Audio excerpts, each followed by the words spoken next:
have for today. So in today's lesson, we're going to look at Introduction to Data Science and Analytics. Once again, my name is Samuel. So what do we have on our agenda today? We have Introduction to Data. Before we can understand data science, we need to understand what data is, right? Why is data so important? The types of data, data collection methods, data processing, introduction to data science. Then we look at some key terms in data science. We look at the data science workflow and also applications of data science. So we're going to start off with data. What is data, right? So data can be said as a raw fact or figure that can be processed to extract information, right? So example of data, we have numbers, we have text, we have images, we have videos. So these are all data. So whilst we go about our activities in this world, what we realize is that we are producing data which can be collected or captured. Why is data important? This is important because with data, we can, one, have insight generation, right? Insight generation. So this helps in decision making. And when we talk about insight generation, an example is in retail, we can analyze customer purchase data to understand their buying patterns. For instance, a retail store might find that customers often buy certain products together. For example, customers normally buy bread and butter together, right? And so they will decide to place these items near each other to increase sales. In healthcare, we can analyze patient records to identify the most common reasons for hospital readmissions, right? So in doing so, we can help hospitals to improve patient care and also reduce these readmissions. And so this is insight generation. We are using these facts and figures to be able to generate some insights that at the end of the day help us in making some valuable decisions. The other thing is trend analysis. Okay, trend analysis. That is identifying patterns over time. For example, in finance, you can track stock prices over time to identify the trends and the patterns. And so what you realize is that you are able to capture seasonal or long-term growth. For example, a financial analyst might notice that a particular stock tends to rise in value every December, right? And so based on this information, based on this trend analysis, he's able to plan investments accordingly. In today's world, we can also look at social media, analyzing the frequency of specific hashtags or topics over time. It will help us to understand the public interest and also the public's engagement trend. And what does this do? This helps marketers to plan their campaign during peak interest periods. And so data, as we have already defined, can really help us to make key valuable decisions. Insight generation, trend analysis doesn't stop there. We have prediction. That is forecasting future events. So data can help us also forecast future events. An example is weather forecasting, using historical weather data to predict future weather conditions, right? So the meteorologists can use these patterns in temperature, in humidity, in atmospheric pressure to forecast rain, storm, and other weather events, right? We also have sales forecasting, Businesses can use their past sales data to predict future sales.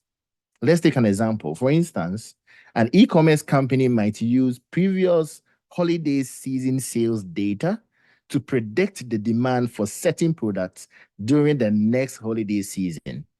And so this will be able to help them manage their inventory accordingly, right? It will be able to help them manage their inventory accordingly. So they are able to stock up for the upcoming holiday season. The last one that we can see here is optimization, okay? optimization. So it helps us to improve processes and efficiency. How does data do that? Manufacturing, this sector, they can use data from the production line to optimize manufacturing processes.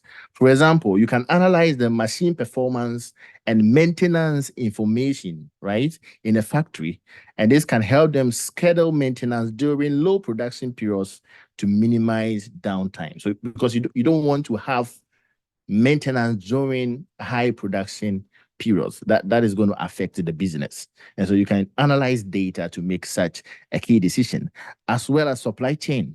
You can analyze the shipping and delivery data to optimize the routes and also reduce delivery times. Okay, so the faster the delivery is done, the better for this sector. So logistics companies like UPS, they can use route optimization algorithms to ensure that deliveries are made in the most efficient way possible. Okay, and so this helps them to save both fuel and time. I don't know if any student here has another example based on these four categories. If you want to share an example with us, maybe in your industry, you have identified some key decision making you can use data for. Anyone? When it comes to insight generation, when it comes to trend analysis, when it comes to prediction, and when it comes to optimization.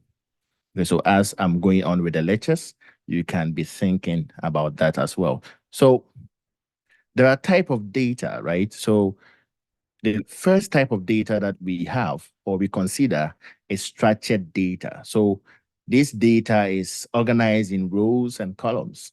Example, databases. We also have what we call unstructured data. They are not organized in a predefined manner. For example, text and images. And it will surprise you that most of the analysis are done on these kind of data or a combination of them, structured data and unstructured data. Semi-structured data contains elements of both structured and unstructured data. For example, a JSON file or an XML. So if you would want to analyze and predict who wins the upcoming US elections, which kind of data do you think you would predominantly be dealing with? Which kind of data? For example, you want to use data from online conversations. You want to use data from online publications and also social media. Which kind of data do you think you will be dealing with? Are you going to be dealing with structured data or unstructured data mostly? I think it would be unstructured data. Right, right. That's right, because most of the tweets, right, are going to be unstructured. They're going to be a combination of text and images. Okay, so maybe at the end of this, in the middle of this course, you can try your hands on something. Maybe you could predict your state, who you're going to vote for. Yes, semi-structured data contains elements of both structured and unstructured data. And so now you know the types of data. Now, how do we collect them? How do we get this data? There are several ways of getting the data. One, we can collect them through surveys and questionnaires. That is collecting data directly from individuals, right? Taking the data directly from individuals. When normally students are doing research, they share surveys, right, and questionnaires, and they ask a certain identified population to fill out this data. And so that is a form of data collection. You can also gather data, okay, using sensors and IoT devices. You can gather data from physical environment. So for example, you have a very big farm, right, and you want to be able to gather data concerning humidity. You want to gather data concerning temperature and all that from this farm. You can place an IoT device, which is going to gather this data and send it to a cloud server. And from there, you are able to access this data, right? So we can gather data through sensors and IoT devices.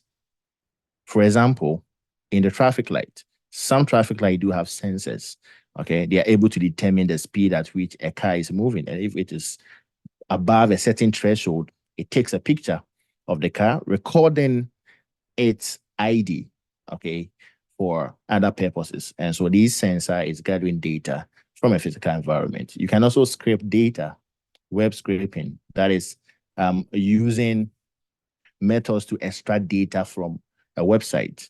Okay, so for example, in our project where we want to predict the next US president or elections, or you want to see how recent events have affected the public opinion on the elections, then you would want to scrape this data from these websites, right? You want to scrape this data from these websites. You want to be able to get the data from Twitter. You want to get the data from very reputable sources.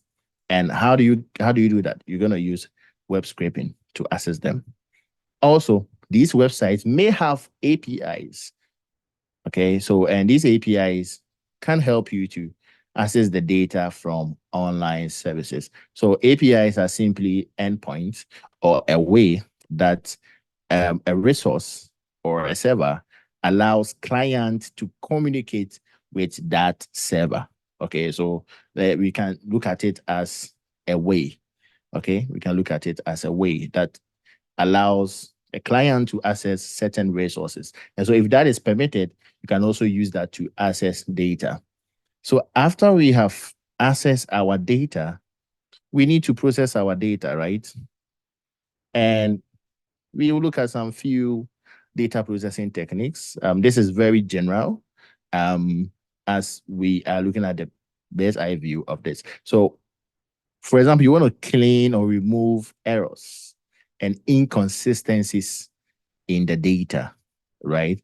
For example, you collected a data for ages. It's supposed to be numbers, right? So instead of someone writing 23 in numbers, the person writes 23 in words, in spelling. Okay, you want to clean that out or replace it with the number 23. Okay, so that you are able to use the data consistently. Transformation, converting data into suitable formats. As I mentioned, changing it from words to number is also a transformation as well. So you can either clean, you can also transform, you can also normalize the data. That is adjusting the data to a common scale. Okay, so that it is easier for you to compare results across different methods. You can also aggregate the data. Aggregation means that you want to summarize the data for analysis. Okay, you want to summarize the data for analysis. For example, you want to find the averages, you want to find the sum, you want to find the mean, you want to find the deviation and all that.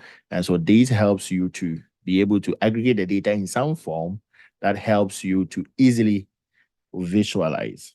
So that is about data. So we have understood that one, data is important because what does it do? It helps us to um, get insight, also trend analysis, prediction, and optimization.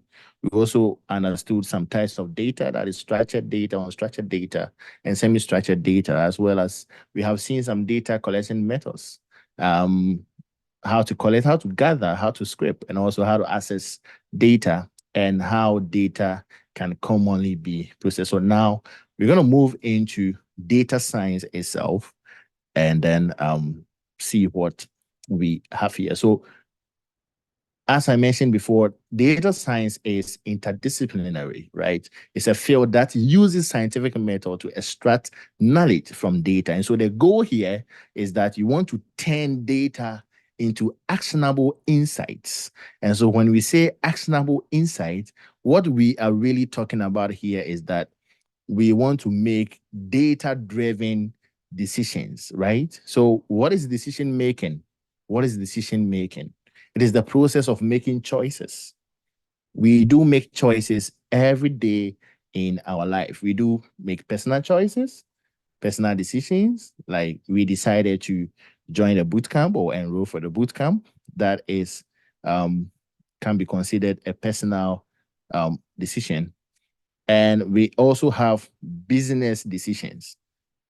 Business decisions can be a little more complex than we think because it has to bring value to the business, right? And so when we look at an organization, we begin to think who take decisions within this organization.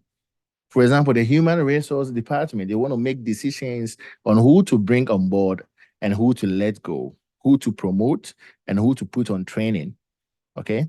We have the marketing department. They make decisions concerning the overall marketing posture of the company. Which social media platforms should we put our adverts? Which ones are bringing in leads? Which ones are bringing in good leads? Supply chain, they want to optimize their route. They want to have faster delivery. They want to have an excellent logistics. Sales, they want to bring in customers. They want to retain customers. They want to remain competitive. They want to meet KPIs. And executive management, who at the top of everything thinks about the overall vision of the company and comes up with the plan that the company needs to follow to achieve these visions. Okay, so how do they make these decisions? Is there a one way road to making these decisions? How are these decisions being made? We would want to consider data-driven decision making when it comes to this aspect.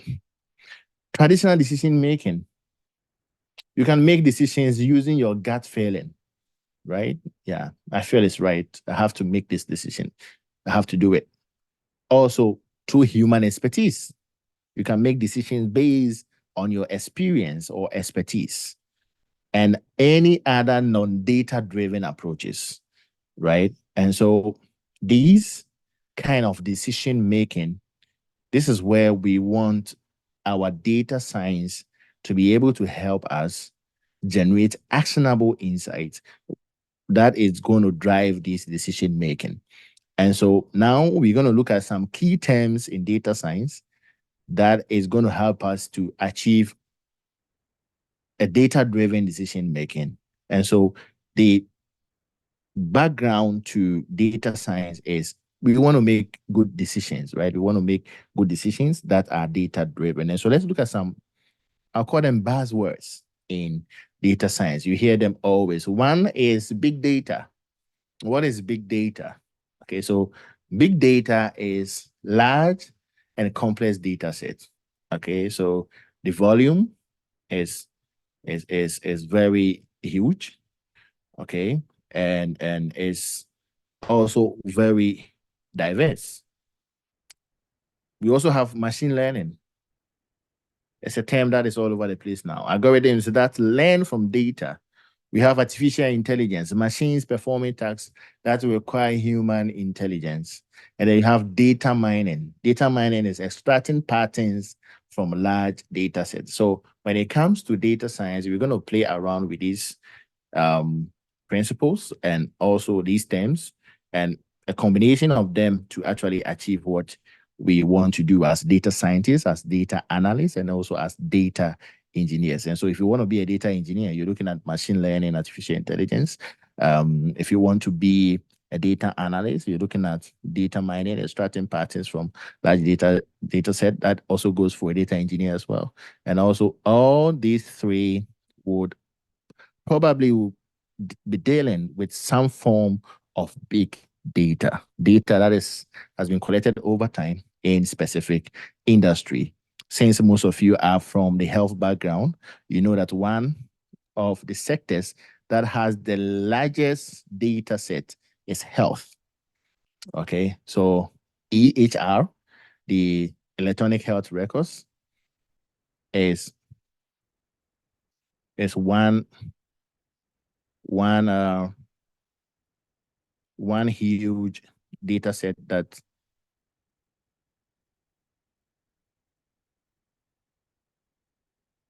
so that is one huge data set that we can fall on when it comes to the healthcare. I remember using Mimic 3. It's a very huge data set in this area and very famous as well. So data science workflow, what we are really looking at here is one, data collection, gathering the raw data. Two, data cleaning, that is ensuring data quality. And you would also want to do some exploratory data analysis, that is understanding the characteristics of the data you are working with, right? Exploratory data analysis, understanding the data characteristics that you are dealing with. Also, you want to move into model building, that is developing predictive models. You want to move into model evaluation. The model that you have been able to build, you want to assess the model's performance. And if the performance is good, then you want to deploy it or implement the model in a real world setting. And so this iteration is what you're going to find yourself doing as a data science or a data scientist. Let's look at some applications of data science here, applications of data science in healthcare, as we mentioned earlier, predicting disease outbreaks. Okay. Also in finance, we can use data to detect fraud. Also for marketing, we can use data science to do customer segmentation and be able to predict which category of customers are likely to be retained or are likely to be lost. And also transportation, as I mentioned before, we are able to optimize routes. So if you find yourself in any of these applications, it's going to fall within a data scientist job, a data analyst job, or a data engineer's job. For example, in data analysis, you want to be able to see how data science is applied in business. We're going to use this as a scenario. So how is data science applied in business? One, for data clarity. Okay, for data clarity. Two, to increase efficiency.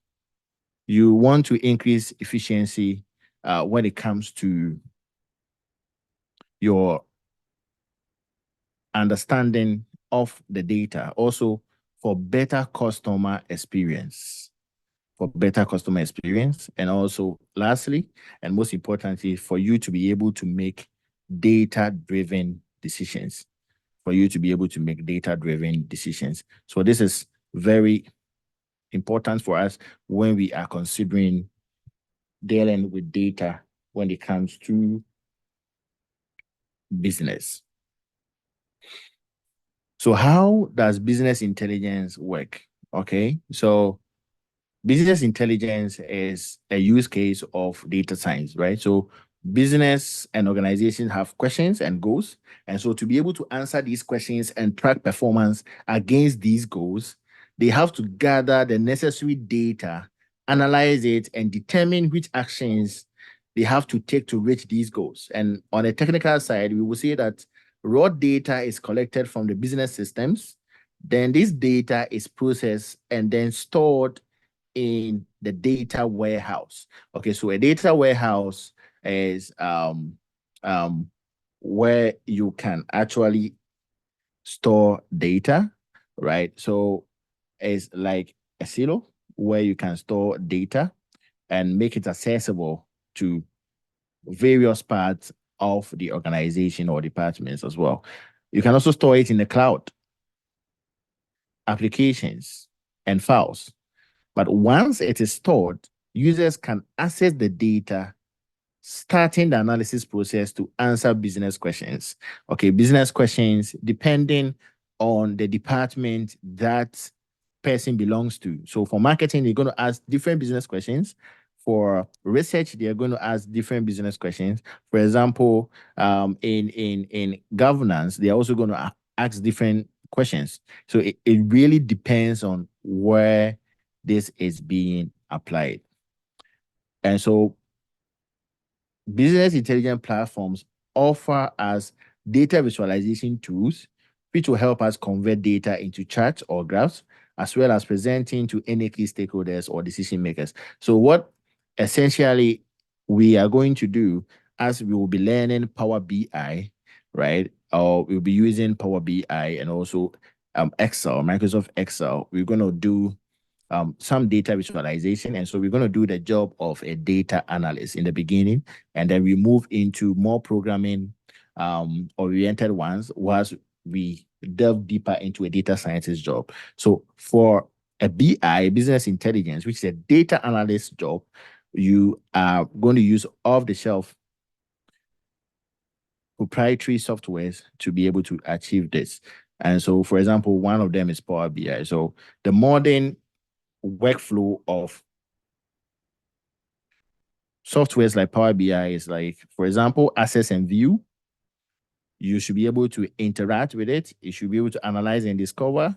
You should be able to share your findings. And also you should be able to promote and govern your data as well. So more in BI methods, we have data mining, you have reporting, you have performance metrics and benchmarking, we have descriptive analysis, and we have querying, as well as statistical analysis, data visualization, visual analysis, data preparation. Okay, so what I'm doing in this lesson is giving you the broad and in-depth of the theoretical aspect of data science. In our next class, we are going to be very hands-on, okay, to understand these terms. So data mining, we're going to use using database and statistics and also machine learning to uncover trends in large data sets. And when we look at reporting, we are talking about being able to share data analysis to stakeholders so they can draw conclusion and make decisions whilst performing their tasks. And when we look at performance metrics and benchmarking, what we want to do is that we want to compare current performance data to historical data to be able to track performance against goals, right? And this is typically when you are using customized dashboards. And so you want to have a very beautiful dashboard that helps you to track performance over time against the goals of the company. And that would help you to make decisions governing the company as well. And we have descriptive analysis using data analysis to find out what happened. Okay, so descriptive analysis, you're looking at what happened, right? Querying, asking the data specific questions. Okay, so pulling answers from the data sets can be termed as querying. Also, statistical analysis. You are taking the results from descriptive analysis. Mind you, descriptive analysis here is to find out what happened. So you are taking the results from descriptive analysis and you want to further explore the data using statistics, such as how this trend happened and why. And so in descriptive analysis, you want to know what happened. In statistical analysis, you want to know why it happened. And for data visualization, we want to turn the data analysis into visual representations such that stakeholders are able to easily interpret this and are able to use this to make key decisions. So you want to explore data through visual storytelling to communicate insights on the fly and stay on the flow of analysis.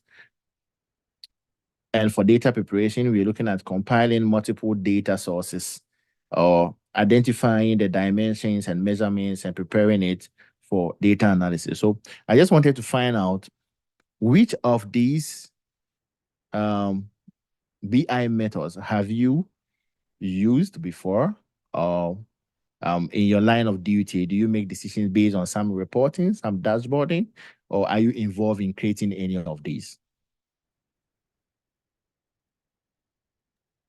My responsibility was reporting and using those reports to do trending analysis.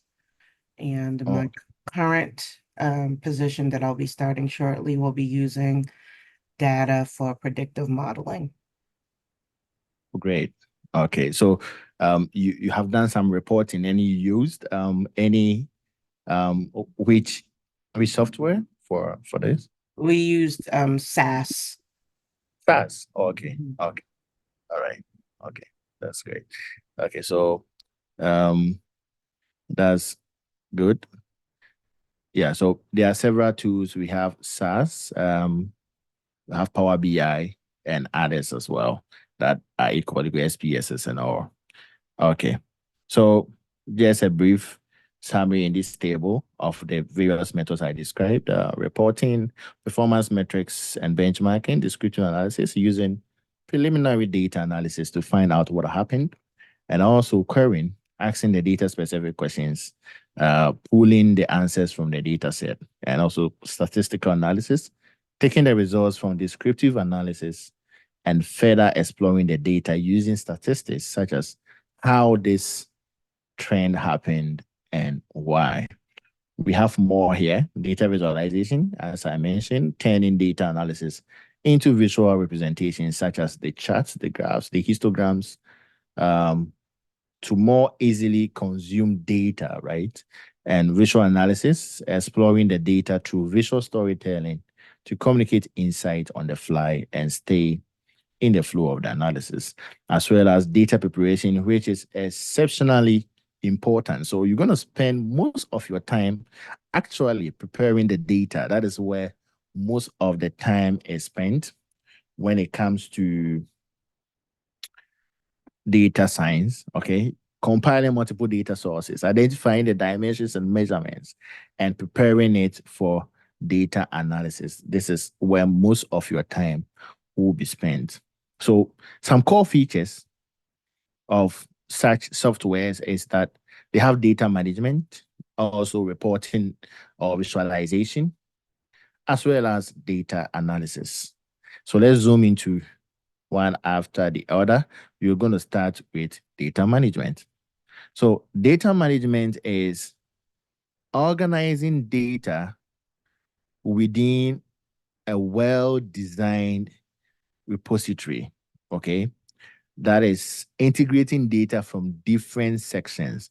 So, for example, in your organization, you can have some data stored as text, as images, right?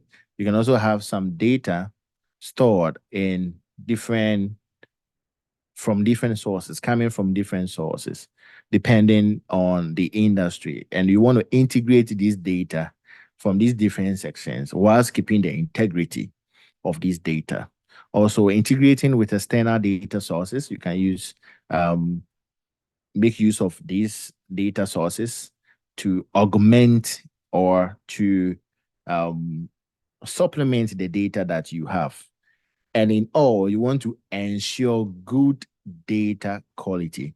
So without good data management, we're going to build models or we're going to have analysis which are not true, right? We're going to have analysis which are not true or are faulty because our data was not well prepared. And so data management is a key aspect when it comes to business intelligence, which is a subset of data science. And this applies to data science in a whole. Data management is very important. Reporting services. Reporting services. As you can see in the little animation I have going on there, you are able to navigate around and check different reports or very friendly visualization techniques that we have there. And this is good for stakeholders. Okay, so stakeholders or business executives do not want to look at a report and not be able to interpret them.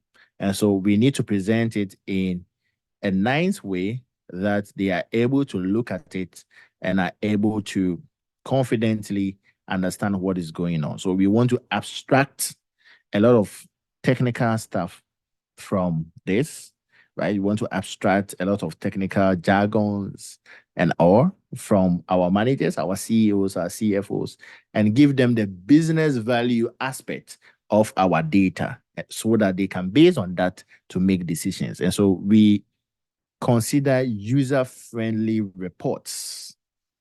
And nothing is more user-friendly than having a very nice little dashboard that contains diagrams that is easy to interpret. So live dashboards, as the one I have on the right of my screen, is very good for such cases. Data analysis, okay? Data analysis. So I have simplified this into 3 aspects. The first one is what happened. If you want to find out what happened, we call it descriptive analytics. Descriptive. If you want to find out what will happen, that is predictive analytics.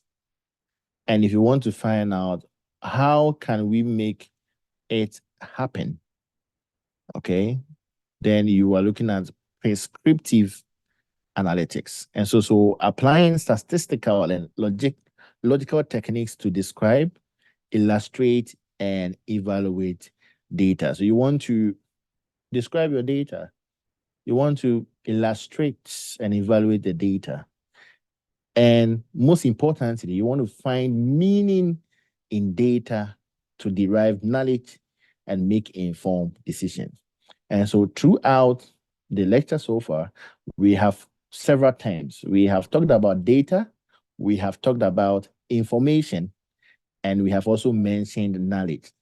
So what is data? What is information? And what is knowledge? Okay, so before we move on or wrap up with introduction to data science and move into statistics, what I'm going to do is spend the next few minutes talking about data, information, and knowledge. And then we will take an example. And after that, we move, if we still have some time, we consider statistics as well. So data, information, and knowledge, okay? Understanding these terms would help us to suitably navigate our data science journey. So it is a common misconception for people to use terms such as data, information, and knowledge, interchangeably, right? But the truth is that they all mean very different things. And so in an organization where conversations make most of the operations of the basis of their work, you want to know the technical definitions of this so that you are able to convey these when you're making presentations. And so data is understood differently in various sectors. And so in basic form, as I said previously, the beginning of this section, we can say data is a set of different symbols and characters whose meaning only becomes clear when they connect with context. And so in basic words, data is just facts and figures. They have no context. Okay, they have no context. So collecting and measuring observations generate data. So now we understand what data is. What is information then? So when we provide context to data, then we have information. So data reaches a more complex level and becomes information by integrating them into a context. Okay, so information provide the expertise about the facts or the person. For example, the information of a date of birth still has very little value when it is unknown to which person it belongs to. Okay, so I can give you data. Okay, I can just list some numbers, but when I give you the context that this is a date of birth. I've given you an information because I've provided context to the data I listed, which ordinarily were looking like just numbers. Now you know that this is a date of birth. So by adding more information like the name, interlinked pieces of information and context, we are able to now get what we are going to look at later, which is knowledge. But now let's focus on information that is providing context to the data, providing context to data. Now, knowledge, right? So knowledge describes the collected information that is available about a particular fact or a person. And so knowledge influences the thinking and actions of people. So knowledge in this situation makes it possible to make informed decisions. So before we can make an informed decision, we should have extracted some knowledge from the information we have. We got the data, we added context to it, we got information, now we extract some insights from it that represent knowledge that help us to make key decisions. So what are the key differences? So data is fragmented pieces of symbols and characteristics that are just put together. Okay. And so information here becomes a refined data, right? Whereas knowledge is useful information. I'll take that again. So data is symbols and characters stand together. Information is refined data because we have added context to the data. And then using that information to make some key decisions or extracting some insight from this information, then we have knowledge. And so additionally, data can lack context when you look at it singularly, right? Whereas information can give you context to the data and also brings you in-depth understanding to the information. Another key difference is that data is incomprehensible independently. Without context, you don't know what the data represents, right? So because a bunch of numbers can represent ages, it can also represent scores of a test, right? And so without context, you are not able to confidently say what this data represents. And so the outcome of information is comprehension. You're able to understand, oh, these are the heights of students in the class. These are the date of birth of students in the class. These are the ages of students in the class. So it's comprehensible. You're able to comprehend it. While the outcome of knowledge is understanding. You are able to rearrange the information and then come up and say, okay, so this guy is the tallest in the class, and this is the average height in the class. So data is meaningless without being compiled into a sensible structure. Whilst information improves the representation, knowledge helps us to generate key insight. And so data information alone are not sufficient to make predictions, while knowledge prediction is possible if we are able to get the right expertise.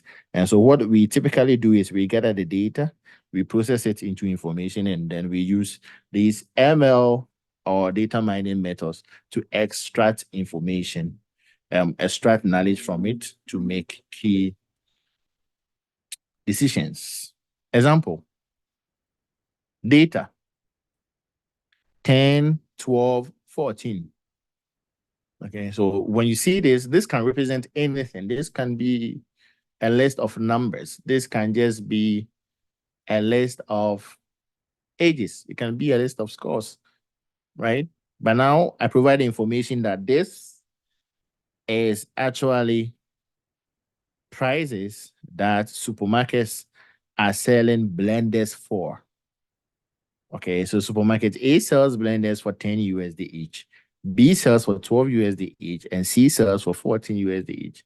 I've given you context to the numbers. And so that is information. I'm giving you information. Now, the knowledge is deciding to buy from supermarket A because you want to buy the cheapest. That is knowledge. You've been able to extract some insight from the information. From the information, you have gotten to know that the cheapest blender can be bought from supermarket A, and you hope that it works as well.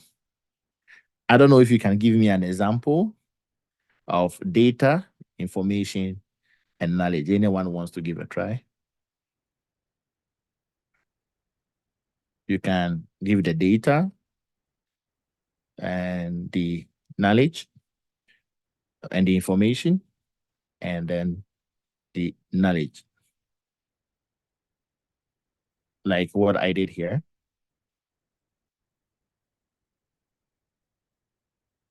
You can think about it, let's say 5 minutes, and then you can share your response. You can actually type your response in the text as well if it's not convenient for you to talk.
Okay, let's see. So data. Okay, so data here. Uh, we have 9, 12, 3 p.m. times available for hairstyle. Great. Yeah. So data, we can just list 9, 12, and 3. And then information, we know that these are times that we are able to book appointment with a hairstylist, and then deciding to go to the stylist at 9 a.m. for the earliest appointment. Yeah, got it. Yeah. So yeah, that is great. Deciding to go to using that to generate the insight, that is deciding to go to the stylist at 9 a.m. for the earliest appointment. Great. That's good.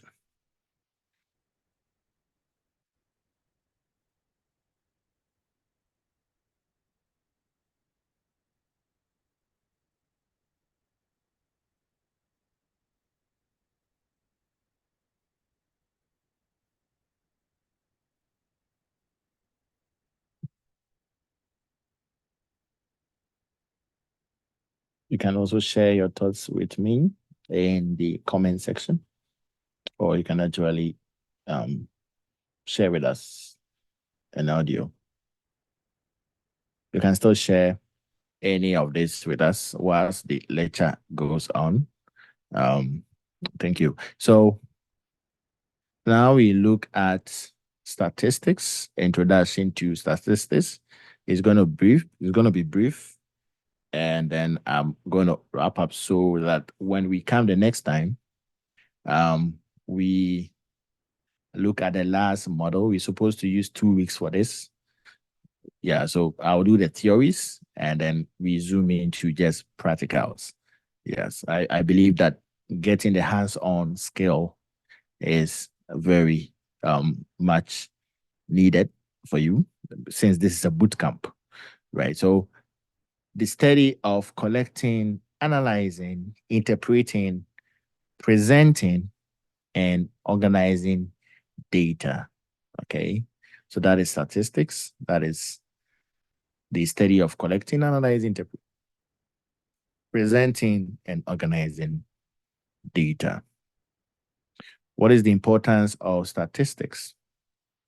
So, okay. Right. So data from Jessica data, we have 15K, 17K, 16.5K. Okay. And information, I'm thinking this is good. Good. Yes. So now you decide to go with the more affordable car. So now we know that these are prices of cars. And so now you decide to go with a more affordable car. That's great. That's great. Yeah. So importance of statistics in data science. So statistics is the foundation for analysis. Okay. So statistics here actually gives us the methods to summarize and interpret data. Okay, so when AI was in its infancy or early stages, it was just all statistics. Okay, even now, AI is very much statistics and probabilities. Okay, so model development also statistics forms the basis for machine learning algorithms. Okay, statistics forms the basis for machine learning algorithms. And so it's very, very important. Understanding statistics is key to your in-depth knowledge about how data is even mined and interpreted. The types of statistics, we have descriptive ones and we have inferential ones. Okay, so descriptive ones simply for summarizing data. Inferential ones, making predictions or inferences about a population based on a sample. So based on a sample data, you want to make some bold predictions and inferences about the population or the rest of the population based on a sample data.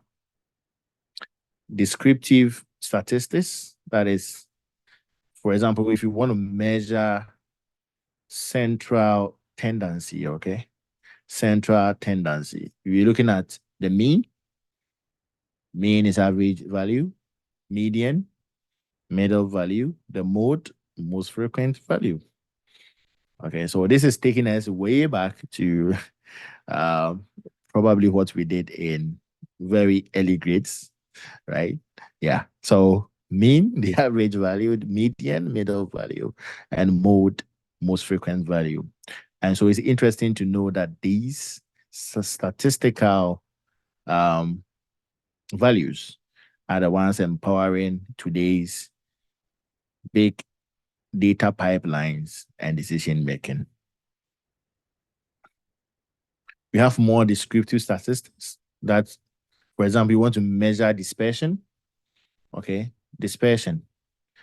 For example, range. You want to know the difference between the highest and the lowest values in your data set or in the data you're looking at. So we call it the range. Okay, so for example, you have temperatures over a week. You collected temperatures over a week. For example, you have 70, 72, 68, 75, 73, 71, 69. And the highest, let's say the highest temperature is 75 and the lowest temperature is 68. Your range is simply 75 minus 68, giving you 7. Okay. And we also have variance. Variance. So variance is the average squared deviation from the mean. Okay, so let's break it down. So before we can get a variance, we need to get the mean. So we calculate the mean first. And we all know the mean. Basically adding up, for example, if you have the scores or test scores of 5 students being 80, 85, 90, 95, 100, if we add that up and divide by the number of students, which is 5, we're going to have a mean of 90. Okay, so 90 will be our average or will be our mean. And so now that we have the mean, we want to know the deviation from the mean. Okay, so we started from here. We want to get variance, but we want to get the mean first, then the deviation first, then we square the deviation, then we find the average. So it's a combination of several terms. Average, squared, deviation from the mean. So the mean first, the deviation, we square it, and then we find the average. In our practical lessons, I'm going to show you the formula, and we're going to take some data and actually work with this and interpret it and see what this means. So when we get a mean, and then we begin to calculate the deviation from the mean. So the deviation simply is the score, okay, minus the mean square. So for example, if a student had 90 and the mean is 90, the deviation is 0, because 90 minus 90 is 0, and the square of 0 is 0. Whereas if a student had 85 and the mean is 90, it means the deviation is 5. The square of 5 is 25, right? If a student had 80, what it means is that the deviation from the mean is 10, because the mean here is 90. And so the deviation is 10. And now we want the squared of 10. And so we're going to have 100. And so when we add all these together and find the average of that, it gives us the variance. Okay, so the variance is the average squared deviation from the mean. You find the mean first, you find the deviation, you square it, then you find the average. Then we move to another term called the standard deviation. So now we have the variance by finding the mean, finding the deviation, finding the square of it, and finding the average. Then we find the square root of this variance to give us the standard deviation, right? And so in summary, the range indicates the spread between the maximum and minimum values in a data set. It also able to tell us the largest difference between the lowest value and the highest value. The variance, on the other hand, measures how far each number in the set is from the mean, and thus from every other number in the set in squared units. Also, the standard deviation provides a measure of the spread of scores around the mean in the same unit. So what we are looking at is, in standard deviation, we want to make sure it's in the same unit so that we are able to easily interpret. We're going to take an example in our next lesson for all of this, and that will help you to understand them better whilst doing. We have some inferential statistics, hypothesis testing. I just put them here so that you have a big overview of statistics, right? You may not need them. The first one is null hypothesis, assuming that there is no effect or relationship. For example, you develop a new drug, okay, and you want to see that, or you want to test if this drug has some effect on, let's say, blood pressure. Okay, so null hypothesis means that you assume that the new drug does not lower blood pressure. Okay, so that is the assumption. You assume that it has no effect or relationship in lowering blood pressure. Alternate hypothesis, you assume an effect or relationship exists. So in our example, here you assume that there is some effect of this drug on blood pressure. Okay. And so you assume an effect or relationship exists. And p-value, probability, is observing the data if the null hypothesis is true. Okay, so here in our example, if we want to find a p-value for this, we have to conduct the drug trial. The researchers will then calculate the p-value to determine the likelihood of observing that their data reduces blood pressure or does not affect blood pressure. Okay.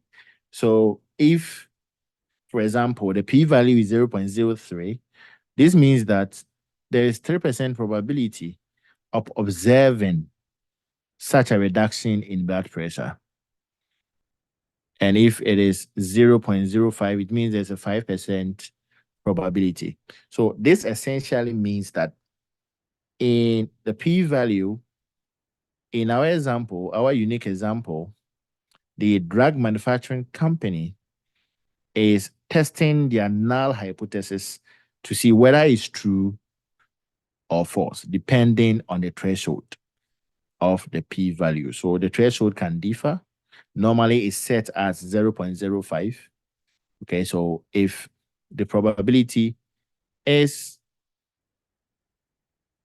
significant level, for example, 0.05, then we have to reject our null hypothesis and assume our alternate hypothesis.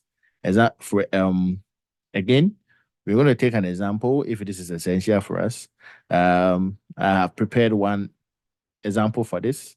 We're going to take it, which will help us hands-on to understand what this means. We are more familiar with this one, probability, and it's important as I wrap up for today. Probability is the measure of the likelihood of an event. Okay, so this can be applied in risk assessment and also decision making. So recently, I published a paper on satellite communication risk assessment for military, and what we did in the paper is we looked at the likelihood of the cyber threats. Are they real? Can they happen? Should the organization prepare for it? You know, how likely is this event going to happen? Okay. How likely is this event going to happen? So the likelihood is calculated and used as risk assessment or for decision making. Common probability distribution. We have normal bell-shaped curve. We have binomial distribution. That is, the number of successes is fixed in a fixed number of trials. That is the number of successes in a fixed number of trials. I'm going to show you an example soon. We have the Poisson distribution, the number of events in a fixed interval of time or space. I'm going to take an example to explain this further. Let me see if I could bring up my, yeah. So this is an example. And what am I doing here? So here, what is happening here is actually analyzing 3 different sets of data. Okay, so here for this one, which is the normal distribution here, I'm looking at the distribution of heights in a large population, right? So the distribution of heights in a large population. So the population density on the y-axis, the normal distribution on the x-axis. And so you have this bell-shaped distribution, which is called a normal distribution. Binomial distribution, we are looking at number of successes in a fixed number of trials. For example, flipping a coin 10 times and counting the number of heads. Okay. Flipping a coin 10 times and counting the number of heads. The possible outcome range from 0, all tails, meaning that when you flip the coin, you had all tails, to 10, all heads. And so the distribution shows the probabilities of getting each number of head. Okay. So this is the probability of getting each number of head. Probability of getting all heads, very low. Probability of getting all tails, very low. Probability of getting maybe half of head, okay, and half of tail also there. And when we typically have Poisson distribution, we are looking at the number of events in a fixed interval of time or space. So, for example, here I'm looking at the number of emails a person receives in an hour. If emails come in at a constant average rate, right? So the number of emails received in a fixed period, we can model this using the Poisson distribution. Okay, so number of events and the probability. So we're gonna later in this lectures, we're gonna build things like this, and we will take examples for you to understand them. But I'm just giving you a head start for this. We also have correlation and causation. Correlation and causation. That is correlation. You want to measure the relationship between two variables. Okay, if happenings to one variable affect the other, we want to measure the relationship between the two variables. If this, as this variable increases, does this one decrease? As this decreases, does this one increase? Do they both increase or decrease concurrently? Causation, indicating that one event is the result of the occurrence of another event. So causation effect as well. So correlation and causation here as well. So data visualization techniques, we're looking at charts and graphs. We're looking at bar charts. We're looking at histograms. We're looking at pie charts, scatter plots, relationship between two variables, heat maps, data represented in a matrix form. So later we will look at various data visualization techniques as well. That is going to help us to properly present our results to stakeholders, as I mentioned. What are some of the tools we're going to use? Programming languages, Python and R. Anyone tried anything in programming, even if it is a little experience, or you took a course in programming maybe, or anything? Just curious to know. Also helps me to fine tune this when I get there based on your experience levels. Programming languages, anyone ever use any programming language anywhere? Python, R, C Sharp, PHP, even for web development, or yeah, you can let me know by text if you ever tried any programming language or you ever took a course in programming as well. Data analysis tools, we're going to use Pandas and NumPy also. And as I mentioned, we're going to use some of the shelf proprietary softwares as well. Visualization tools, Matplotlib, Seaborn, and machine learning libraries. We're going to use scikit-learn and PyTorch or TensorFlow. Okay, PyTorch or TensorFlow or Keras to make it easier for us. Depending on the learning experience, I'll try to be as reactive as possible and also give you the help that you need to be able to complete this bootcamp. So we have two case study here: credit scoring using customer data, as well as analytics. Okay, logistic regression, accuracy, ROC curve on Python, but it was self-guided, so I didn't work well with it without an instructor to reference for mistakes and questions. Okay, great. Python, okay, that's good. All right. Yeah, so we're gonna do that here. And also you're going to spend some time on the dashboard also learning Python as well. So yeah, that's good. Yeah, we're gonna do that. So in our next class, we will do some use cases here and there, and I would plead for your collaboration in that so that we make it more interactive, right? And I also wish that you attend these sessions with your laptop so that sometimes you are also able to share your screen with me and show me what some problems you are facing so that I can address them for you. In summary, we understand that data is fundamental to generating insights. Also, data science combines various fields to analyze and interpret data. We also understand that statistics provide the tools to summarize and make inferences from our data. And also, we understand that machine learning models are built on statistical principles. And so, having this understanding today has given us the background to be able to delve deeper into starting with data analysis and then moving into data science.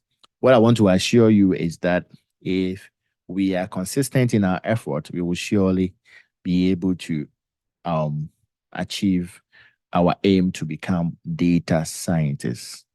And we are here to help you achieve that as well. And so the importance of continuous learning cannot be overemphasized because it's an evolving field. Data science and statistics are rapidly evolving. That is why I mentioned I'm going to be reactive as possible to new technologies, to new standards as I'm already in this field. And it's a lifelong learning, continuous education. It's essential to stay updated with the latest trends and technology. So brace yourself with articles in data science. Brace yourself with podcasts in data science, maybe. And yeah, you'll be able to uh, understand what is going on in the industry as well as what is going on in academia as well. So that will be it for today's lesson. I'm going to stop recording here. And if you have any questions, you can let me know as well. So let me stop recording. Yeah. Stop.